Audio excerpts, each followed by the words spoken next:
Mister Dutta, আমি আপনার বাড়ি সার্চ করব। কেন? আমি আবার কি দোষ করলাম? আমরা খবর পেয়েছি আপনার বাড়িতে বিস্ফোরক আছে। ওহ, তাই বলুন।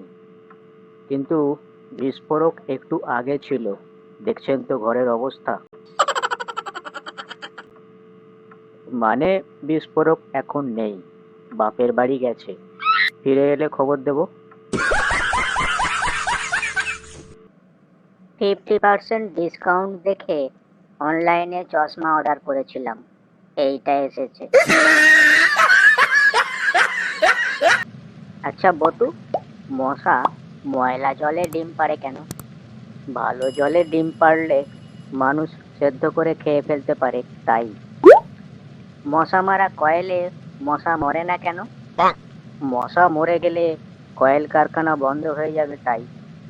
আর কারখানা বন্ধ হলে অনেক লোকের আয় বন্ধ হয়ে যাবে, তাই না? মশা মানুষের কানের কাছে গান করে কেন? পায়ের কাছে বা অন্য কোথাও গান করলে শুনতে পাওয়া যায় না তো, তাই। শুনেছি পুরুষ মশারা রক্ত খায় না, তাহলে কি খায়? বউয়ের মুখ ঝামটা খায়। মশা কামড়ালে দেহে ডেঙ্গুর জীবাণু ঢোকে কেন? মশা কি শুধু নিয়েই যাবে, দেবে না কিছু? ভাই ছোটু, মশারা অত অকৃতজ্ঞ নয়। আজ টানা 2 ঘন্টা ঝগড়া করার পর বউ বলল, আমার তো এই বাড়িতে কথা বলার কোনো অধিকারই নেই। এই বটু, একটা দাহ্য পদার্থের নাম বল। কপাল স্যার, যে কোনো সময় পড়তে পারে। বিয়ে বাড়িতে সব থেকে বেশি আফসোস করে পাত্র নিজে, কারণ সুন্দর সুন্দর মেয়ে দেখে ভাবে, আরে এরা এতদিন কোথায় ছিল। বলছি দাদা, আম কত করে যাচ্ছে? 10টা আম 100 টাকা। দাম তো বেশি বলছেন, একটু ডিসকাউন্ট দিন। আচ্ছা, 8টা আম 80 টাকা। থ্যাংক ইউ দাদা, দাম কমানোর জন্য। দিন, আমাকে 8টা আমই দিয়ে দিন। আমি আজও সিঙ্গেল।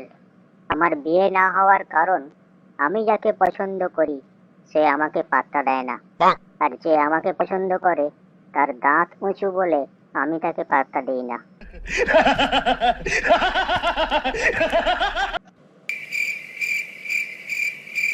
আমি আমার প্রাক্তন স্বামীকে আবার বিয়ে করতে চাই উকিল বাবু, আপনি একটা ব্যবস্থা করে দিন।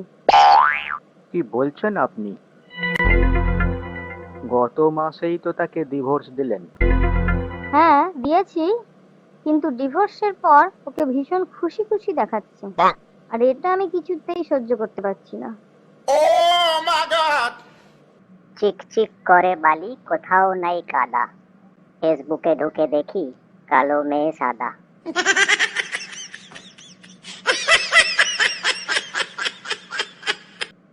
ডাক্তার বাবু, আমি প্লাস্টিক সার্জারি করে ফর্সা হতে চাই। কত খরচা হবে? 3 লক্ষ টাকা। যদি ঘর থেকে আমি প্লাস্টিক নিয়ে আসি তাহলে কত? তাহলে একটু ফেভিকল নিয়ে আসবে, ফ্রিতে করে দেবো।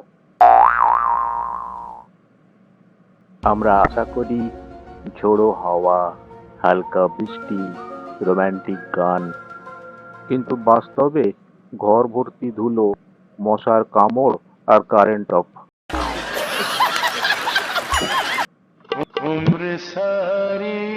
কথায় কথায় তুমি আমার বাপের বাড়ির দোষারোপ করো কেন বলতো?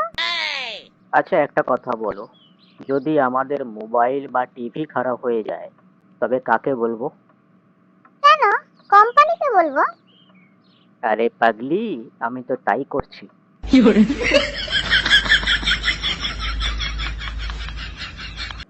বুঝলেন, লাইফে যত দুঃখ পাবেন সব ফিক্সড ডিপোজিট করে দেবেন, আর নমিনি রাখবেন যাকে সব থেকে বেশি অপছন্দ করেন তাকে।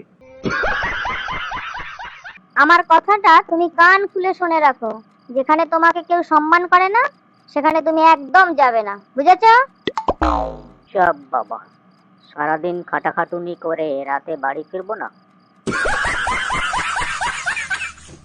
রশিদ সরকারি চাকরি পেয়েছে। অফিসে গিয়ে তো সে মহা খুশি, কারণ নোটিশ বোর্ডে লেখা আছে রশিদ ছাড়া কাউকে টাকা দিবেন না। কাকু, আমি আপনার মেয়েকে বিয়ে করতে চাই।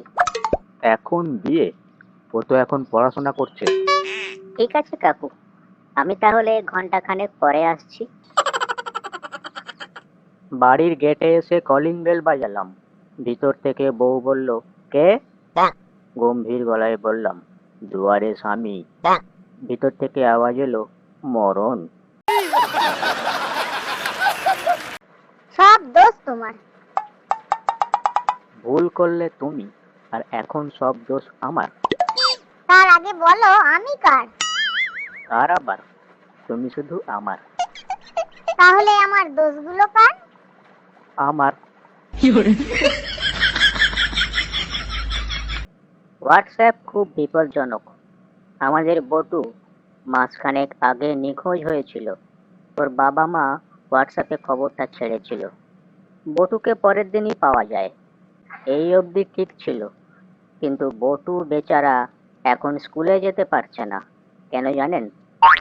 হোয়াটসঅ্যাপে খবরটা এখনো ঘুরছে। রাস্তায় বেরোলেই পাবলিক চ্যাংদোলা করে বটুকে ঘরে দিয়ে যাচ্ছে। তোর লজ্জা করে না বউয়ের সাথে বসে কাপড় কাচিস? এতে লজ্জার কি আছে? বউও তো আমায় রান্নায় হেল্প করে। বাড়িতে গার্লফ্রেন্ডকে গোপনে নিয়ে এলে প্রতিবেশী দেখতে পাবেই, কিন্তু সেই বাড়িতেই চোর এলে প্রতিবেশী টেরও পায় না।